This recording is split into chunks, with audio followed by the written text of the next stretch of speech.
Now let's talk about framing with light and reflections, because it's something that you may not think of, but again, I've used it in this image. So I used, light to run some framing around this, this scene.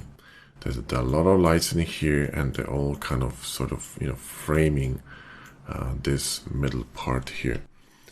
But you could use reflections, like for example here we got tiny reflections in this side, we got tiny reflections on this side, we got reflections here and here, and here in the bottom, and we actually using sort of like a rim light reflections or side reflections to create an outline of our bot and guide your light from point to point, like on a starry sky, from A to B, to make sure that you're going to go down to the stacks and back to the bot, right? So you could use reflections of points of interest or anchors because they're very bright. They will create quite a strong pull because it's a contrast, a very bright, area on a very dark area, and you could again use them to your advantage. This is not going to be very powerful tool to use when you're going to be using very flat HDRI, like for example this abandoned slipaway from polyheaven.com, because the lighting on this one is extremely flat.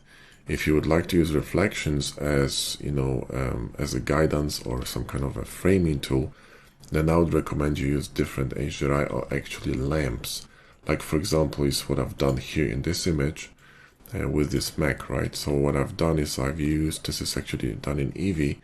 So I've used lights and there are tiny reflections all over this bot that actually sort of mark points of interest where I want you to look, and they outline this entire shape of the Mac, right? So there is a light falling on the Mac as a whole, but then you got these tiny reflections which kind of create anchors, small tiny anchors, visual anchors, where I want you to jump from and to be able to discover this image, because again, you will be drawn to points of contrast, and that's what these reflections are creating. So you can use lights and reflections to create like a frame within the frame again, right?